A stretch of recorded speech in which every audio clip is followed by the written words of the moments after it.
Since today is Mother's Day, may mga katabi ba kayong mga mother? Or soon to be mother? Ayan, praise God. Kung meron ng buhay sa iyong sinapupunan, ikaw ay inay na. Amen? Okay. So, ang title ng message ngayong umaga ay Proud Ako sa Nanay Ko. Taas nga ang kamay ng proud sa kanyang nanay. Amen. Proud na proud sa nanay. Amen ba? Okay, let us pray. Lord, marami pong salamat muli sa isa na namang napakagandang araw na kaloob mo sa amin. Muli kaming nagsama-sama dahil excited po kaming tumanggap ng inyong salita. At salamat po sa biyaya para ikaw ay aming mapapurihan, mapasalamatan sa mga ginagawa mo sa aming mga buhay. Iniaalay po namin sa iyo ang gawaing ito. Kasabay ng pagdedeklara ng tagumpay ng Panginoong Hesus at ang pagkatalo naman ng kaaway. Marami pong salamat, dakilang Diyos. Sa pangalan ni Hesus, everybody say, proud ako sa nanay ko. Kawikaan 31, verse 28. Tumindig ang kanyang mga anak. Tumitindig ang kanyang mga anak at siya'y tinatawag na mapalad. Gayon din ang kanyang asawa at siya'y pinupuri. Kita natin, ito po yung picture ng isang ina.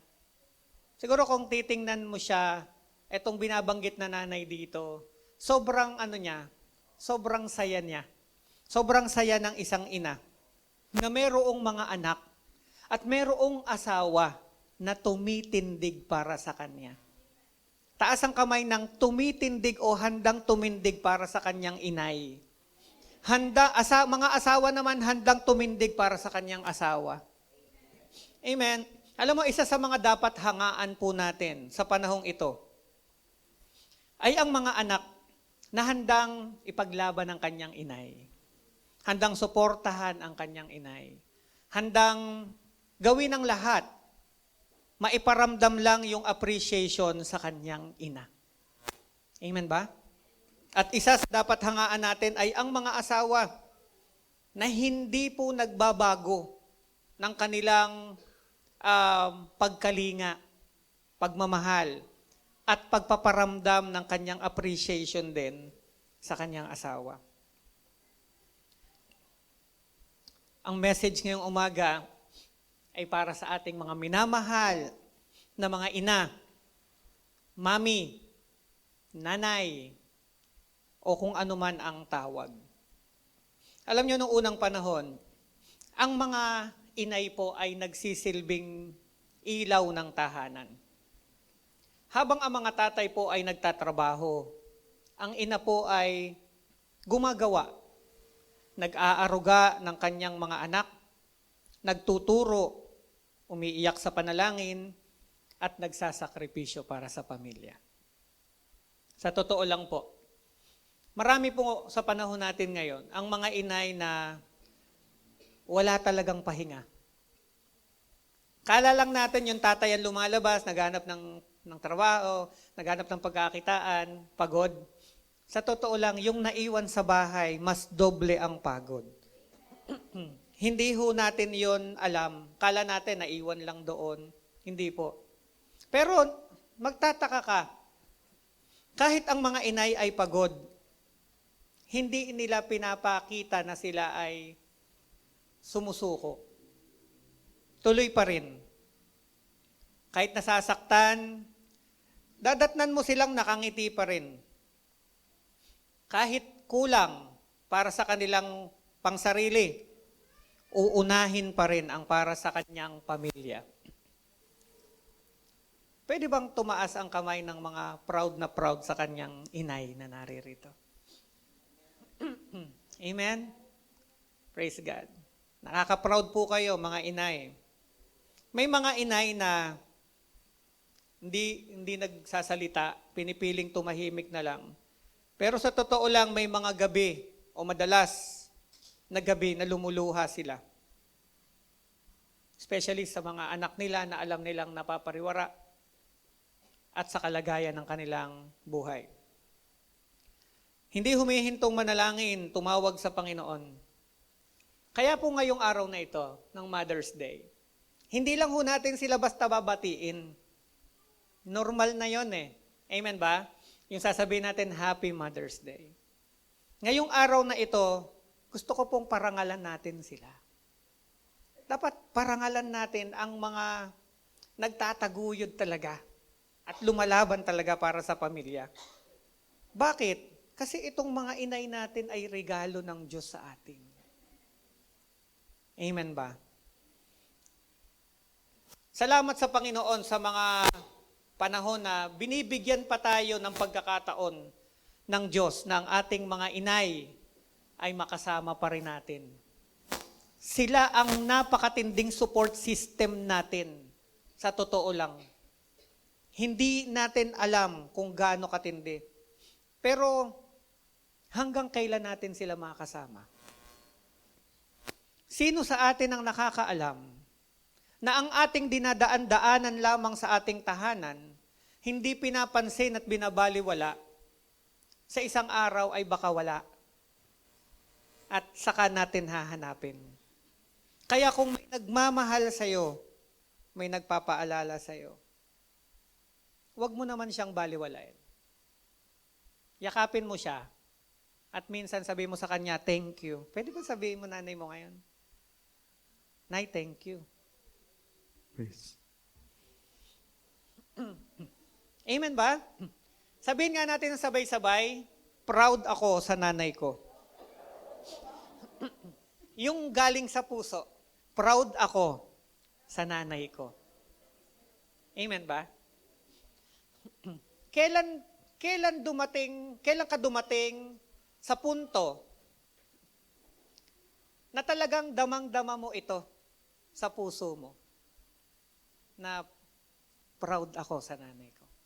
Nakalungkot kasi may mga anak na sa halip na maging proud sa nanay niya, ay parang hindi. Nakalungkot kasi sa henerasyon natin ngayon, napakarami na ng mga tao ang hindi na ganoon kahalaga ang presence ng isang ina. Bakit ba dapat proud tayo sa kanila? Una, dahil ang mga nanay po, ang mabuting ina, ay regalo ng Diyos sa bawat pamilya. Kaya kung meron mang unang-unang regalo ang Diyos na i-appreciate tayo, ay ang ating mga inay sa loob ng ating tahanan. Dahil hindi lahat ay binibiyayaan ng Panginoon ng mapagmahal na ina. Kaya kung ramdam mo ang pag-ibig ng iyong ina, gusto kong sabihin sa iyong pinagpala ka ng Diyos. Kaya sabi ko nga, kung meron kang nanay na nagmamahal sa iyo, kita mo nagsasakripisyo, gumagabay, nagpapaalala, huwag kang magagalit. Mahal ka niya. Amen po ba? Sabihin natin, mapalad ako. Dahil sa nanay ko. Kaya sabi ko nga, dapat proud ka sa nanay mo. Amen po ba? Sabi ng Kawikaan, 18:22, ang makasumpong ng asawa ay makasumpong ng mabuting bagay. Taas ang kamay ng nakasumpong ng asawa. Ang nasumpungan mo ay hindi basta-basta. Sabi ng Bible, nung makasumpong ka ng asawa, nakasumpong si Kuya Naldo ng mabuting bagay. Ate Arlene, nakasumpong si Kuya Naldo ng mabuting bagay. Amen? Bakit? Dahil ang isang ina, ang isang asawa ay galing sa Diyos. So mabuting bagay. Ang Diyos ang pinagmumulan ng mabubuting bagay. Amen ba? Sabi nung nanay, hindi ko nadala yung asawa ko. Amen ba? Sabihin mo, panood mo na lang sa kanya yung video natin. Kaya lang putol na siya. Okay? Ano pang sabi nitong verse na to? At magtatamo ng lingap sa Panginoon. Kaya mga lalaki na nakasumpong ng mabuting bagay, kanyang asawa, ang tindi nun. Bakit? Kasi nung masumpungan mo ang asawa mo, kasama ng asawa mo, ang ang patnubay ng Panginoon. Sino ang nagdala kay Adan? Kay Eva? Si Lord mismo. Amen ba? Si Lord. Hindi ang social media. Hindi po, sa social media ko po nakita yung asawa ko eh. Di ba? Si Lord ang nagdala kay Eva, kay Adan. Amen po ba? Awit 127 verse 3. Narito, ang mga anak ay mana mula sa Panginoon. So yun daw mga anak, yan daw po ay mana. Amen? At ang bunga ng bahay bata ay gantimpala. Kaya, alam nyo, ang nagbubukas ng sinapupunan, si Lord, siya rin ang nagsasara. Kaya kung yan ay nilagyan ng Panginoon, dapat proud ka dyan. Una ang tatay, pangalawa ay ang nanay. Amen po ba? Pero ang matindi po dyan, si nanay, ay nako, kung meron mang unang susuko dyan, hindi si nanay. Kung meron mang pinakahuling ipaglalaban ang nasa kanyang sinapupunan, ang kanyang ina. Ilan ang ina ang tinalikuran ang lahat? Ipaglaban lang ang kanyang anak. Amen po ba? Pero nung lumaki yung anak, hindi na yun alam. Pero yung ina na nagdala sa kanya, grabe yung sakripisyo nun. Of course, hindi perfect ang mga nanay. Ang mga nanay natin ay nagkakamali rin. Pero gusto ko malaman natin na lahat na wala pong ina na basta na lang tumigil para mahalin ang kanyang pamilya. Sumuko na ang lahat, pero ang inay nagmamahal pa. Alam nyo ba na habang tayo'y natutulog, ang ina ay nagpapatuloy na nag-aalaga?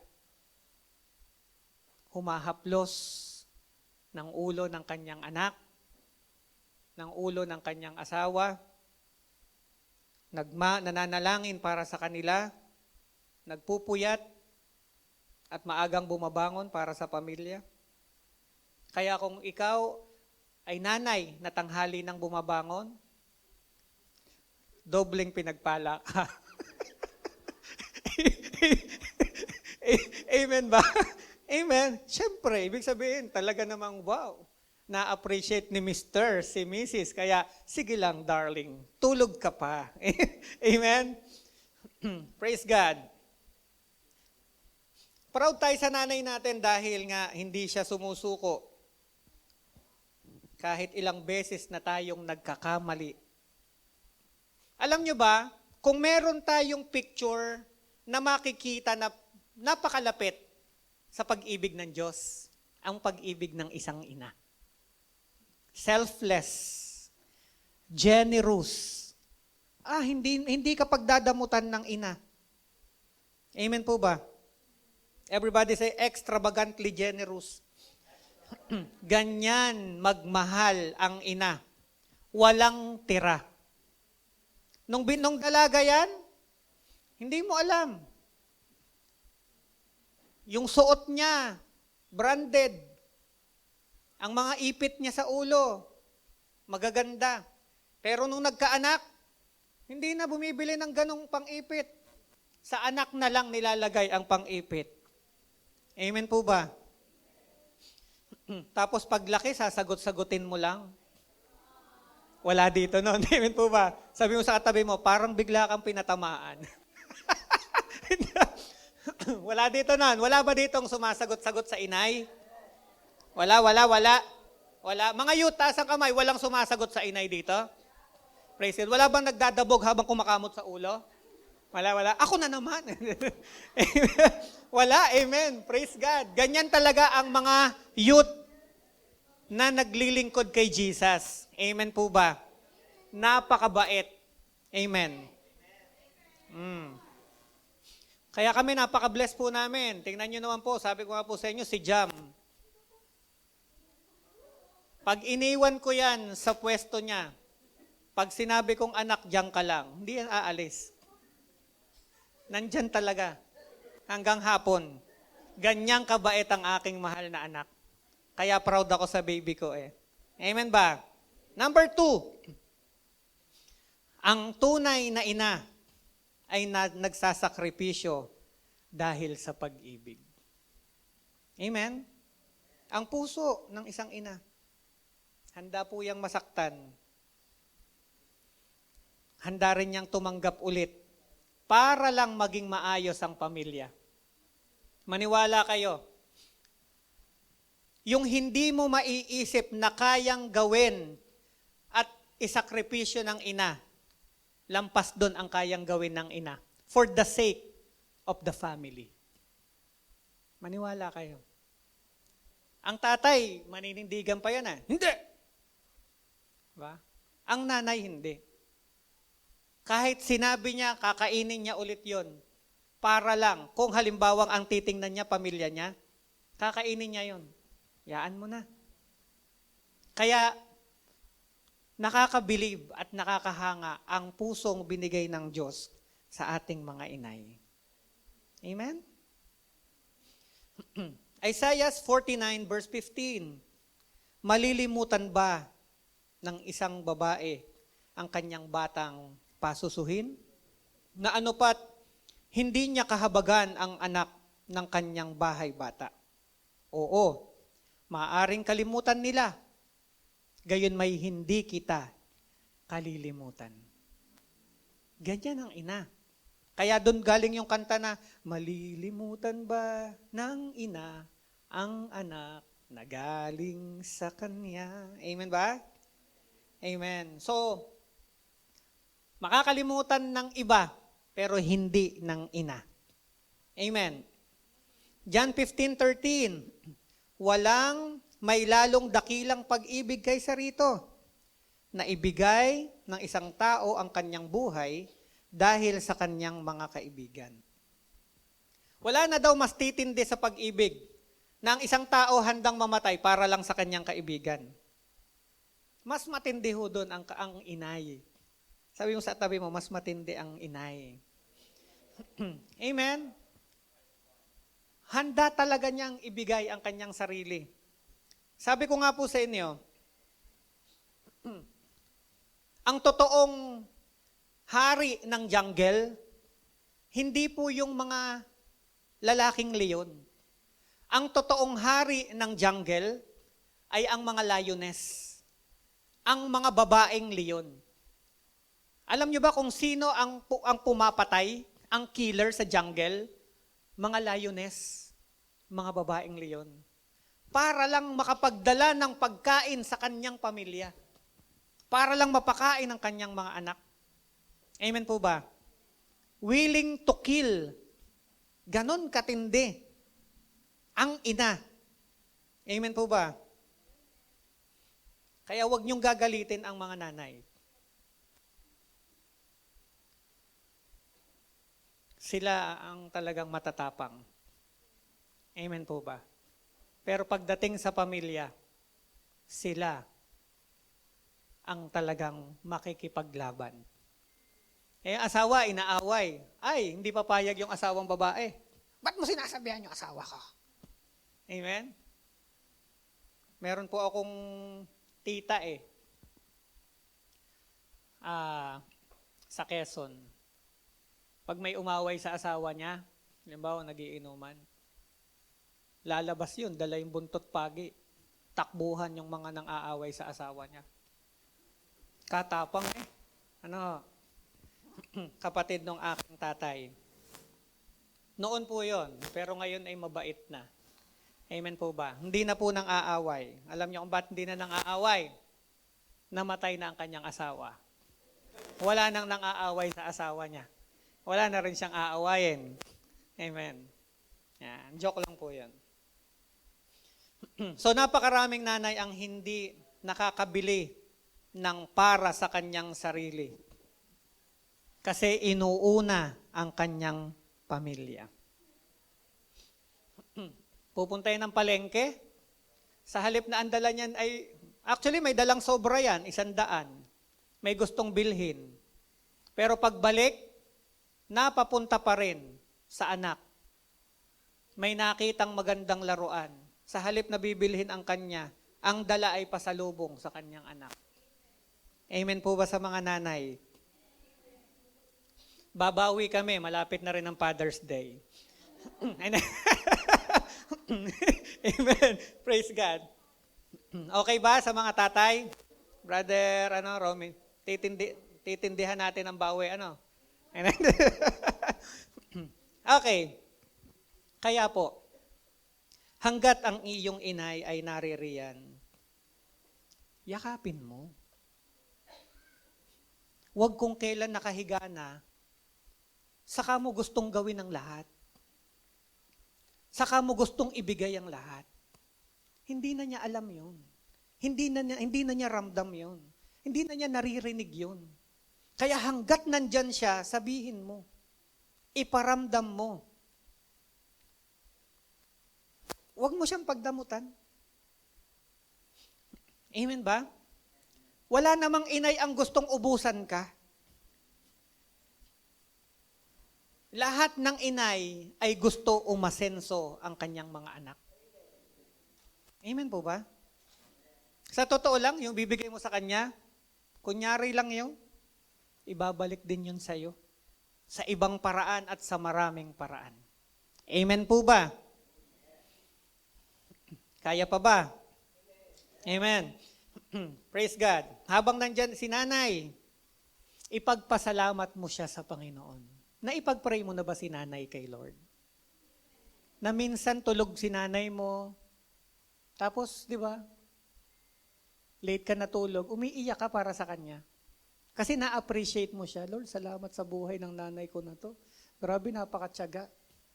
Ang dami ko pong kilalang nanay, lalo na nung ako po'y bata-bata. Ang mga anak nila ay nalulong sa drugs. Nakakaawa po yung mga nanay. Humaharang sa pulis. Huwag lang saktan ng anak.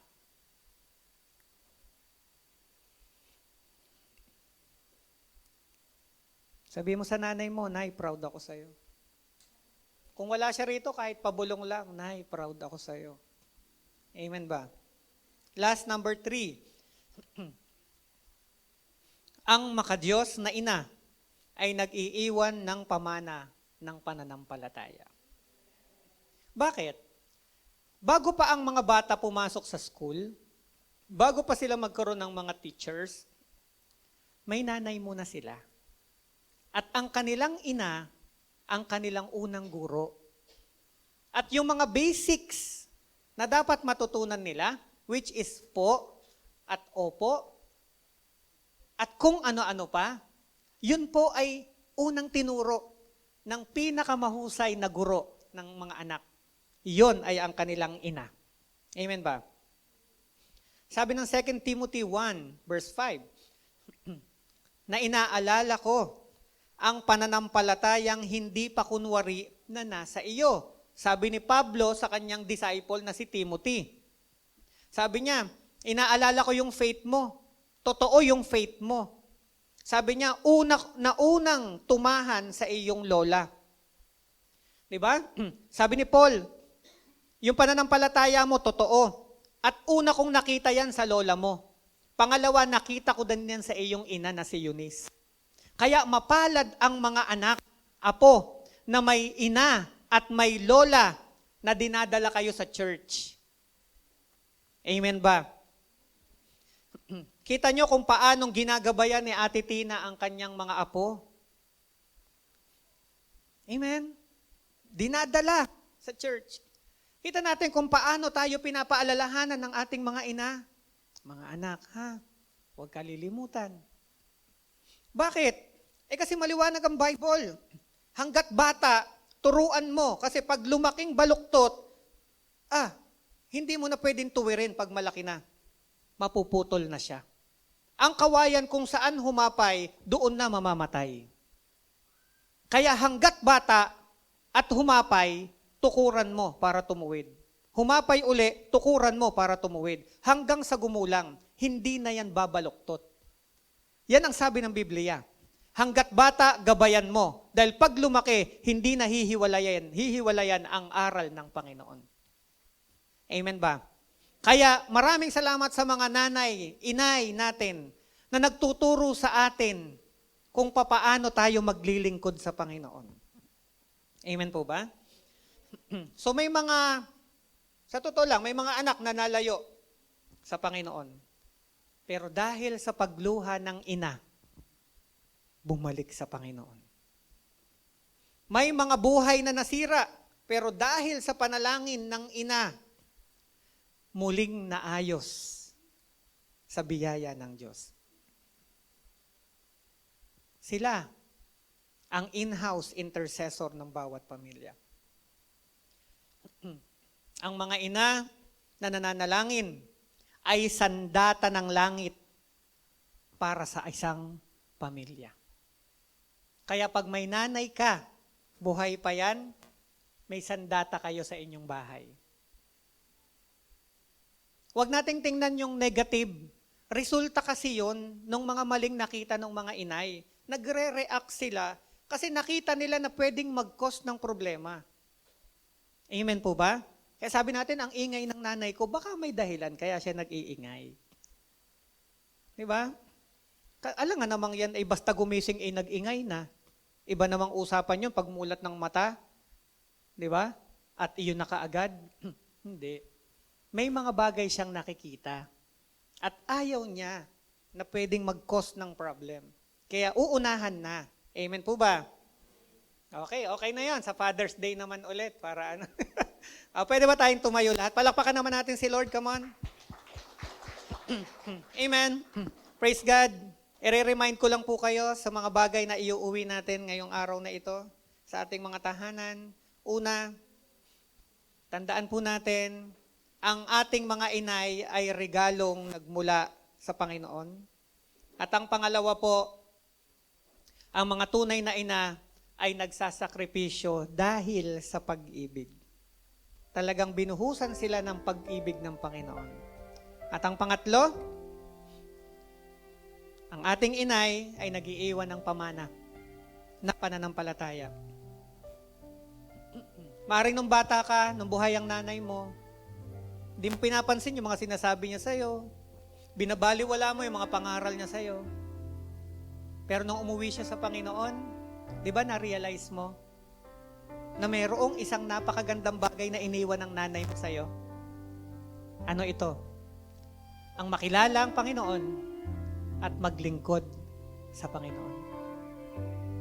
Kung gusto mo maging proud ang nanay mo sa'yo, magpatuloy kang maglingkod sa Panginoong Hesukristo. Dumiretso ka. Kasi kung buhay siya, yun pa rin naman ang gusto niyang mangyari sa iyo. Pwede ba tayong pumikit ngayon?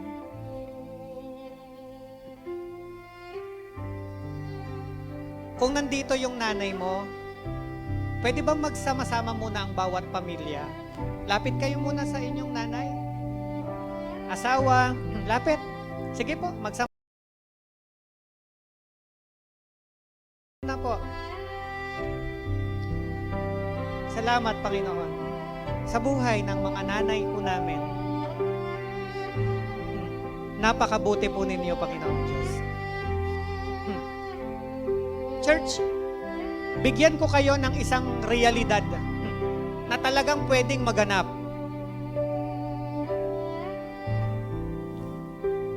Hindi habang buhay, kasama mo ang iyong ina. Darating at darating ang panahon na ang kanyang yakap ay magsisilbing alaala na lang sa iyo. Na ang boses na iniiwasan mo ngayon ay boses na hahanapin mo pagdating ng araw. Ang sermon na kinaiinisan mo ngayon ay pwedeng dumating ang panahon na mamimiss mo at iiyakan mo. So church, let us appreciate our mother. Ang regalo ng Diyos sa atin. Sapagkat ang panalangin ng ating mga ina ang nagpapalakas sa ating lahat sa gitna ng mga laban natin sa buhay.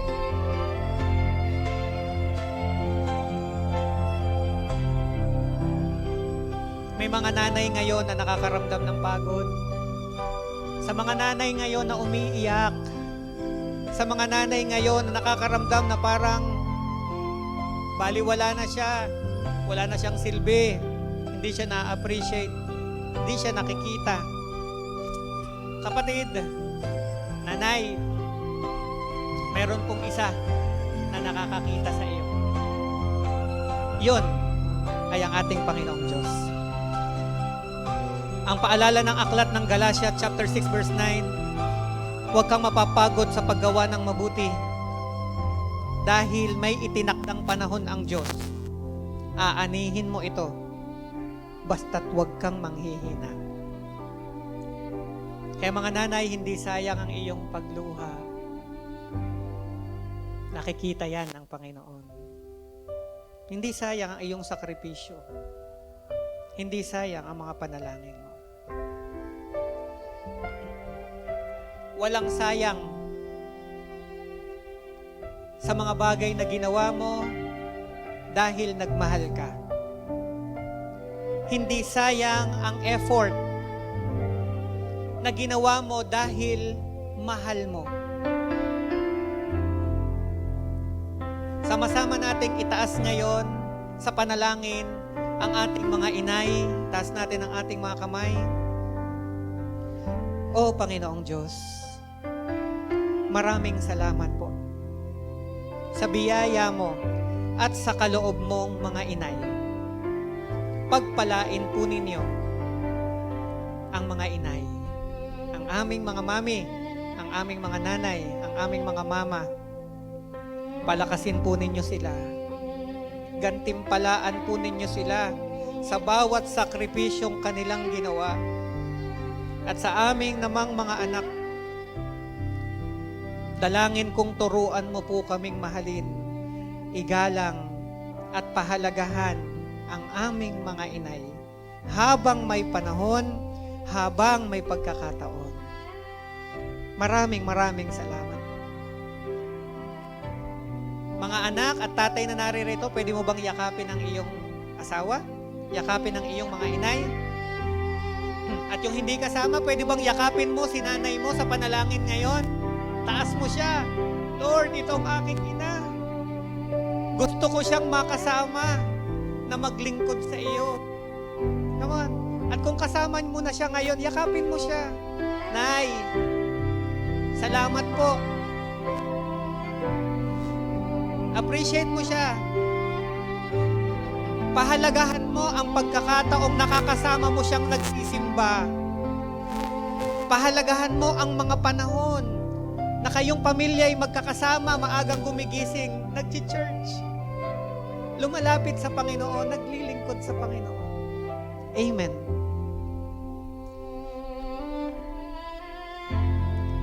Ngayon, sa pangalan ng Panginoong Hesus, dinedeklara ko na ang mga ina, especially dito sa JA1 Cainta, ay ang pinakamasasayang mga ina. Ang mga ina na magha-harvest ng mga bagay na itinanim na nila matagal ng panahon.